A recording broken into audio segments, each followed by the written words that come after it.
ठीक है जी, देखिए प्राइवेटाइजेशन के अंदर क्या करा गया था 1991 में जब न्यू इकोनॉमिक पॉलिसी आई, उसमें जो है एल लिबरलाइजेशन, पी प्राइवेटाइजेशन। तो प्राइवेटाइजेशन के बारे में बात कर रहे हैं, ठीक है। तो प्राइवेटाइजेशन का मतलब क्या है कि जो सरकार के अंदर में जितनी चीजें हैं ना, अगर वो प्रॉफिट मेकिंग है तो ठीक है, पर प्रॉफिट मेकिंग कुछ चीजें नहीं भी थी और कहीं कहीं पे कुछ चीजों से नुकसान हो रहा था, तो उसको क्या किया गया, प्राइवेटाइज कर दिया गया। ठीक है, प्राइवेटाइजेशन किया जाने लग गया, मतलब गवर्नमेंट के सेक्टर को प्राइवेट हाथों में दिया जाना, ये क्या था प्राइवेटाइजेशन। ठीक है जी, privatisation is the process of involving the private sector in the ownership of the operation of the state owned enterprises. State owned enterprises मतलब कि जो गवर्नमेंट के जो एंटरप्राइजेस हैं, कंपनियां हैं या बिजनेस है, ठीक है, उनके अंदर प्राइवेट कंपनियों का इन्वॉल्वमेंट या प्राइवेट पीपल्स का इन्वॉल्वमेंट होना। ठीक है, तो उनके हाथों में बोल दे देना। जैसे आप लोगों ने अभी अभी जस्ट देखा कि एयर इंडिया जो है वो क्या किया गया था, बेच दिया गया अभी किसको, रतन टाटा को, टाटा इंडस्ट्रीज को दे दिया गया है। ठीक है, क्या है प्राइवेटाइजेशन एक तरीके से, समझ में। LIC को भी अभी बेच दिया गया, तो वो क्या है प्राइवेट, मतलब सरकार की जो संपत्ति है उनको जब बेच करके कोई प्राइवेट कंपनी को दे दिया जाता है तो क्या कहलाता है, प्राइवेटाइजेशन कहलाता है। तो ये जब 1991 में जब प्राइवेटाइजेशन की पॉलिसी आई थी तो उसे it implies the gradual withdrawal of government ownership. क्या है, एक गवर्नमेंट का जो ओनरशिप था उसको विड्रॉल कर लेना। जैसे मान के चलिए कि मेरी एक कंपनी है, मैं गवर्नमेंट हूं, मेरी कंपनी है, उसके अंदर मेरा शेयर लगे हुए हैं, अब पूरे का पूरा ओनरशिप मेरा ही है। मैंने कहा भाई आधा हिस्सा मेरा निकाल दो और आधा हिस्सा किसी प्राइवेट व्यक्ति को दे दिया, तो अब दोनों मिलकर चला रहे हैं, इसे ही प्राइवेटाइजेशन कहेंगे। या फिर मैंने पूरा का पूरा पोर्शन ही बोल दिया कि भाई ये तुम किसी प्राइवेट कंपनी को दे दिया कि तुम संभालो इसको, आई बात समझ में। ठीक है, तो ये भी जो है प्राइवेटाइजेशन कहलाता है। Enterprise happened in two ways, दो तरीके से किया गया था, outright sale of the government enterprise and private entrepreneurs. क्या किया गया कि गवर्नमेंट के जो एंटरप्राइज है वो पूरा पूरा सेल कर दिया गया प्राइवेट लोगों को। ठीक है, या फिर withdrawal of the government ownership of the management and management from the mixed enterprises. ठीक है, या फिर कहीं मिक्स्ड एंटरप्राइजेस थे उसके अंदर से ओनरशिप हटा ली गई। ऐसे कुछ कंपनियां हैं जिसके अंदर गवर्नमेंट ने और प्राइवेट ने दोनों ने मिलकर चला रहे हैं। गवर्नमेंट ने कहा कि मैं अपना सेक्टर, मैं अपना शेयर हटा रहा हूं, तुम ही चला लो इसको, इसे भी प्राइवेटाइजेशन ही कहेंगे। मतलब कहने का ये है कि किसी भी तरीके से अगर गवर्नमेंट का ओनरशिप कम हो रहा है ना किसी भी एंटरप्राइज में से, तो क्या कहलाएगा, प्राइवेटाइजेशन कहलाएगा। ठीक है जी, अब जरा पहले ये देखते हैं कि प्राइवेटाइजेशन की जरूरत क्यों थी, क्यों करना पड़ा प्राइवेटाइजेशन। ठीक है, इसका मतलब क्या, पहले वाली जो कंडीशन जो थी वो खराब थी, जो गवर्नमेंट ने अपनी एंटरप्राइज खोल के रखे होते वो सही से काम नहीं कर पा रही थी, तभी तो परेशानी आ रही थी ना, और इसी वजह से प्राइवेटाइजेशन की जरूरत पड़ी। तो क्या क्या कमियां थी। The process of industrialisation was initiated during the second 5-year plan, assessing the key role of the PSU and PSEs, public sector unit और पब्लिक सेक्टर एंटरप्राइजेस। जब सेकंड पंचवर्षीय योजना लागू की गई थी उस टाइम पे इनको बढ़ावा दिया गया था कि बिजनेस को ज्यादा अच्छे से चलाएगी। ठीक है, was initiated during the second 5-year plan. The industrial policy resolution 1956 clearly the categorized state of significance of PSUs and PSEs in the process of growth and land development. भाई इससे क्या होगा कि गवर्नमेंट की जो PSU और PSE जो होंगे वो सारे के सारे प्रोडक्शन करेंगे, इंडस्ट्रीज को चलाएंगे, जॉब प्रोवाइड कराएंगे लोगों को। ठीक है, और देश को ग्रो अप कराएंगे। ठीक है, ग्रोथ में हेल्पफुल रहेंगे। Doubtless it was account of the spread the PSU in India could diversify industrial base between the 1951 to 1991. 1950 से 1991 तक वो बहुत अच्छा खासा काम किया इन लोगों ने। ठीक है, और मतलब 100% खराब नहीं रही थी, कुछ सेक्टर अभी भी गवर्नमेंट के अंडर में चल रहे हैं और काम करते हैं बढ़िया। ठीक है जी, also it was accounted the spread of PSU that the Indian economy underwent a structural transformation of people started shifting from agriculture to industrial as their source of livelihood, and there was a gradually increase in the percentage of contribution of industry GDP. PSUs give the Navratan 9 jewels of Indian industry beside the host of mini रतन। देखो जी क्या किया गया था कि इन जो government के जो PSUs थे इन्होंने बहुत ज्यादा बड़े लेवल पे जो है पब्लिक को जो है रोजगार उपलब्ध कराए। ठीक है, कंपटीशन दिया, अच्छे प्रोडक्ट उपलब्ध करवाए। ठीक है, और देश का जो GDP था उसके अंदर बहुत बड़ा योगदान दिया है इन्होंने PSUs ने। Gradually the most public sector enterprise turn into the dead white loss, amounting losses of PSU become the unsustainable. और हुआ क्या कि बहुत ज्यादा वेलफेयर के लिए या फिर वेलफेयर के लिए काम करने लग गए, और वेलफेयर का काम करोगे तो क्या प्रॉफिट मैक्सिमाइज नहीं कर पाओगे, प्रॉफिट के लिए काम किया नहीं, और धीरे धीरे धीरे धीरे क्या लॉस मेकिंग इंडस्ट्रीज बन गई। ठीक है, और इनको प्रॉफिट होना बंद हो गया, और फिर क्या हुआ कि लॉस बियर करते चले गए, गवर्नमेंट के ऊपर एक तरीके का बोझ बन गई है। जो PSUs थे वो क्या हो गए, बोझ बन गए। ठीक है, बोझ बन गए, तो अब जो है धीरे धीरे अब इसको जो है ठीक करना था। Leakage pilferage, inefficiency, corruption had become the rampant and PSU that the privatization has considered only the remedy.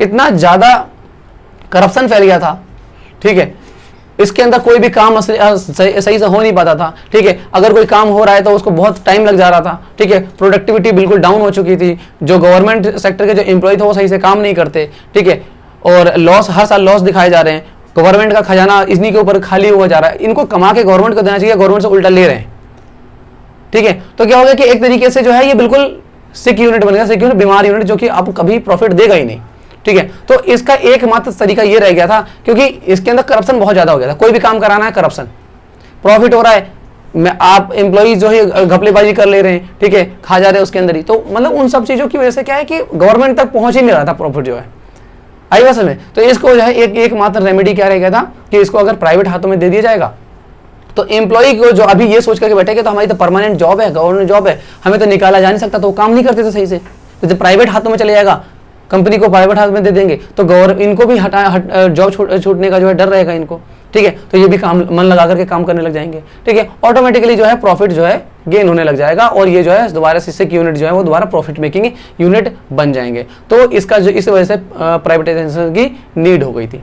समझ में आई बात? आपको पहले ये बताया गया कि जो पब्लिक सेक्टर यूनिट थे उन्होंने हमारे देश के अंदर कितना कंट्रीब्यूशन दिया है, जीडीपी में कितना कंट्रीब्यूशन दिया है, अच्छा बहुत हेल्प भी करी है जीडीपी वो देश के ग्रोथ में, बट धीरे धीरे करके क्या हुआ कि करप्शन की वजह से, ठीक है, और ये जो कहते हैं लोग जो है जो मन लगा के काम नहीं करते हैं, ठीक है, और मतलब प्रॉफिट जो है हो नहीं रहा था, तो इसकी वजह से जो है इनको लास्ट में प्राइवेटाइज करना पड़ गया, ठीक है।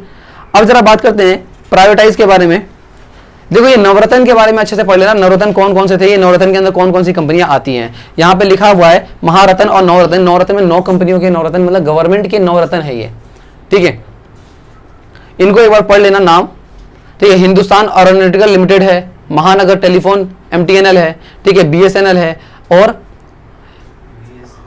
Airport authority of India limited है, इंडियन रेलवे है, ठीक है, टूरिज्म कॉर्पोरेशन लिमिटेड, ये सब जो है क्या है, ये सारे के सारे जो है क्या है नवरत्न के अंदर आते हैं, हमारे देश के गवर्नमेंट के जो है नवरत्न है, इसमें से काफी सारे को जो है प्राइवेटाइज किया जाने लग गया है अब, ठीक है।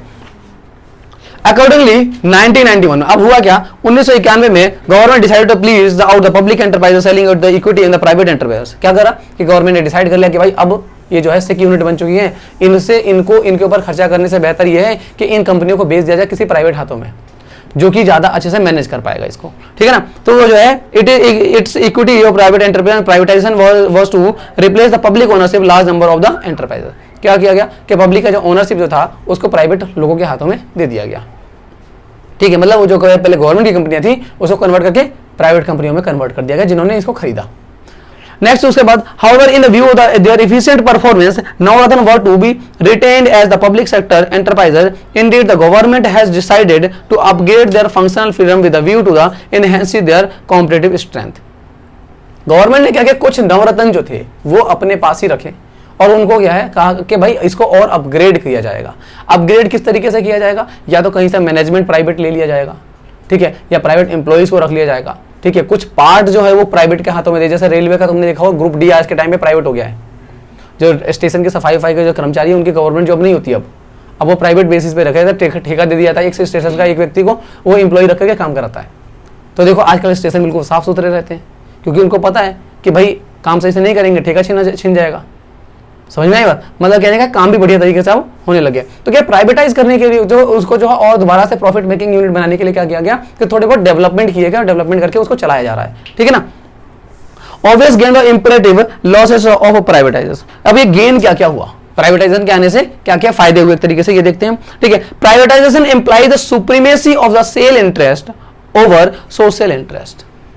पहले जो कि सोशल इंटरेस्ट मतलब वेलफेयर के लिए काम किया जाता था, प्राइवेटाइजेशन आने के बाद अब क्या होगा, प्रॉफिट मैक्सिमाइजेशन के लिए काम किया जाने लगेगा, क्योंकि प्राइवेट व्यक्ति कोई भी अगर उसको खरीदेगा किसी कंपनी को तो वो तो ये चाहेगा ना कि मैं ज्यादा से ज्यादा प्रॉफिट कमा सकूं, ठीक है ना। Previous the entrepreneur work with 100% commitment and efficiency become the condition to survival for the worker, high priority the obvious result। तो अब क्या हुआ कि अपने 100% जो उनकी कैपेसिटी थी उसके साथ वो काम करने लगे वो एंटरप्राइजेस, और उन्होंने ऑब्वियसली अपना प्रॉफिट शो करना शुरू कर दिया, ठीक है। कुछ ही सालों में जो है वो प्रॉफिट मेकिंग यूनिट बन गए, पर हो तो जो प्राइवेट है वो अब, ठीक है ना। Privatisation expect the private enterprises to work a competitive environment. अब प्राइवेटाइजेशन से क्या होता है, work in competitive enterprises. Competitive enterprises जैसे कि मान के चलिए कि अगर गवर्नमेंट जो है बिजली बनाती है, ठीक है, गवर्नमेंट ने किसी प्राइवेट व्यक्ति को अगर बिजली बनाने का ठेका दे दिया और ऐसे 2-3 लोगों को दे दिया, तो दोनों तीनों लोग जो है बीच में कंपटीशन हो जाएगा, और कंपटीशन हो जाएगा, भाई जिस सस्ती बिजली बेचेगा वही सर्वाइव कर पाएगा। गवर्नमेंट के पास है तो गवर्नमेंट के पास तो ऐसा कुछ है नहीं है, गवर्नमेंट को तो किसी से कंपटीशन करना नहीं है, तो इस वजह से भी उनका जो प्रोडक्टिविटी डाउन होता है। आई बात समझ में, ठीक है ना। तो यहां पर क्या है, जैसे MTNL BSNL है, ठीक है, वो अपने कस्टमर्स को अच्छी फैसिलिटी कभी भी नहीं दी उन्होंने। क्यों नहीं दी? क्योंकि उनको पता है गवर्नमेंट के हैं हम लोग, हमारा प्रोडक्ट खरीदेगा तो खरीदेगा, नहीं खरीदेगा तो कोई बात नहीं, हमें उससे मतलब ही नहीं, प्रॉफिट हो चाहे ना हो, क्योंकि वो गवर्नमेंट के एम्प्लॉय, उनको सैलरी मिल रही है गवर्नमेंट से। एयरटेल वाला अगर ये सोचेंगे एक दिन में नुकसान होगा ना, हटा दिया जाएगा। आप कभी एयरटेल के किसी डिपार्टमेंट में काम कर रहे हो, आपकी वजह से अगर 5 कस्टमर कट जाएंगे, आपकी जॉब चली जाएगी। समझ में आई बात? मतलब कहने का क्या है कि यहां पर प्रॉफिट मेकिंग को बहुत सीरियसली लिया जाता है, गवर्नमेंट एंटरप्राइज में नहीं लिया जाता है, ठीक है ना। तो कुछ ही टाइम में जो है इन्होंने प्रॉफिट मेकिंग शुरू कर दिया। Privatization promote diversification of the production, like unlike PSUs, private enterprise invariably generate a high profit. These are used for the expansion of diversification of the production. MNCs as a testimony to the fact that the private sector enterprises are capable of redefining the benchmark of the growth. Privatization से क्या हुआ कि इन्होंने diversification में काम करना शुरू कर दिया, मतलब कि एक ही कंपनी कई तरह के काम करने लग गई। जैसे तुमने देखा होगा रिलायंस इंडस्ट्री बहुत सारे तरह काम करती है, ठीक है, वो जियो भी है रिलायंस का, रिलायंस फ्रेश का शॉप भी है, ठीक है, फिर रिलायंस के और केबल नेटवर्क भी आने लग गए हैं आजकल, ठीक है, रिलायंस के मोबाइल फोन भी आते हैं, हाँ मॉल भी खोलने लग गए हैं, ठीक है। तो ये जो मतलब डाइवर्सिफाई काम करने लग जाते हैं, तो क्या होता है, कहीं पे से प्रॉफिट कहीं पे से लॉस एडजस्ट हो जाता है, तो एक बड़ा प्रॉफिट लेकर के चलती है कंपनी, ठीक है ना। नेक्स्ट है प्राइवेटाइजेशन प्रमोट कंज्यूमर सॉवर्जिनिटी। प्राइवेटाइजेशन की वजह से क्या होता है, कंज्यूमर सॉवर्जिनिटी आती है, मतलब कि उपभोक्ता को भगवान माना जाता है। कंज्यूमर जो चाहेगा उस तरीके का प्रोडक्ट बनाएंगे, कंज्यूमर चाहता है सस्ता बने तो सस्ता बनाएंगे, क्योंकि प्राइवेट कंपनी तो चाहेगी ना कि किसी तरीके से माल को बेचना है, और माल को बेचने के लिए क्या करेगी, वो उस क्वालिटी का बनाएगा जिस क्वालिटी का कंज्यूमर चाहता है, ठीक है। तो कंज्यूमर को फायदा मिल रहा है, जबकि जब गवर्नमेंट की एंटरप्राइजेस थी है तो गवर्नमेंट तो करे, अरे खरीदना है तो खरीदो, नहीं खरीदना तो मत खरीदो। तुम राशन वाले की दुकान पे जाकर के ये कह सकते हो कि मेरे को ये चावल इस क्वालिटी का नहीं चाहिए, दूसरे क्वालिटी का चाहिए, बोलेगा घर निकल लो, वो राशन देगा ही नहीं आपको। मतलब कहने का क्या है कि कंज्यूमर सॉवर्जिनिटी नहीं होती है वहां पर, ठीक है। पर प्राइवेटाइजेशन के अंदर क्या होता है, कंज्यूमर सॉवर्जिनिटी होती है, वहां पर कंज्यूमर को वैल्यू दी जाती है, जैसा कंज्यूमर चाहता है उसके हिसाब से जो है प्रोडक्ट मिलता है, ठीक है ना। तो ये तो हो गया हमारे गेन, प्राइवेटाइजेशन के फायदे, ठीक है। लॉसेस क्या हुआ प्राइवेटाइजेशन से, पहला social pattern of the society is according to top priority left to survive only as a theoretical possibility, it loss a practical relevance and once pieces are sold of the private enterprise. देखो जी क्या हुआ कि कुछ ऐसे enterprises जो कि government के ही द्वारा चलाए जाने चाहिए थे, ठीक है, वो अब प्राइवेट हाथों में दे दिया गया, तो उससे क्या है, सोसाइटी को नुकसान हो गया, क्योंकि गवर्नमेंट एंटरप्राइजेस जो थे वो तो सोशल वेलफेयर के लिए काम करते थे, तो अब वो तो होगा नहीं, आपको वो फैसिलिटीज मिलना बंद हो जाएगी, क्योंकि वो चीजें महंगी मिलने लग जाएंगी मार्केट में, और महंगी मिलेंगे तो गरीब आदमी जो है उसे अफोर्ड नहीं कर पाएगा, ठीक है। Privatisation encourage the free play of the market forces. Privatisation से क्या होता है, free play of market forces, मतलब जैसा लोग मांग रहे हैं वैसा बना के देंगे, ठीक है ना, और उसी के हिसाब से प्राइस चार्ज करेंगे, तो ये फ्री प्ले हो जाता है। फ्री प्ले मतलब कि इस पे गवर्नमेंट का कोई कंट्रोल नहीं रह जाएगा। गवर्नमेंट की ऑर्गेनाइजेशन में क्या था कि गवर्नमेंट बोलती थी नहीं, लोगों को सस्ता दो, ठीक है, ताकि लोग खरीद सके, क्योंकि वो जनरल लेयर चलता था।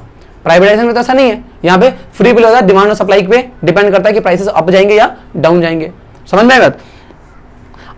But in the process of goods are produce only those who have the means to buy them, ठीक है। तो फिर सिर्फ उन वस्तुओं को बनाया जाने लगा जिनको जो खरीदा जाता है, ज्यादा खरीदा जाता है, ठीक है। अगर कोई ऐसी वस्तु जो उसे नहीं खरीदा जाता या कम प्रॉफिट है उस पर, तो वो नहीं बनाएंगे, वो बनाई ही नहीं जाएगी। तो ऐसा तो फिर तो दिक्कत हो जाएगी, फिर तो बाकी जो लोग हैं जिनको वो वस्तु चाहिए वो तो परेशान हो जाएंगे, उनको तो मिलेगी नहीं। आई बात समझे। When the price rise, which is an obvious tendency in the system driven by the free play, weaker section of the society suffer the deviation. अगर प्राइस बढ़ जाएंगे, क्योंकि आपने तो फ्री प्ले छोड़ दिया है, अगर मार्केट में डिमांड बढ़ेगी तो प्राइस बढ़ जाएंगे, और जब प्राइस बढ़ जाएंगे तो गरीब आदमी जो पहले नहीं खरीद पा रहा था वो अब नहीं खरीद पाएगा। सरकार तो प्राइस बढ़ाती नहीं थी, ठीक है, पर प्राइवेट कंपनी तो प्राइस बढ़ा देगी, तो क्या है कि वो जो है स्टारवेशन मतलब भुखमरी के हालात में आ जाएंगे, या फिर उस चीज उनको वो चीज मिलेगी नहीं, ठीक है। Specifically tragedy is not notable evidence to this point. ठीक है ना, तो ये जो हमारे दो लॉसेस हो गए, समझ में आई बात, ये हमारा खत्म हो गया प्राइवेटाइजेशन।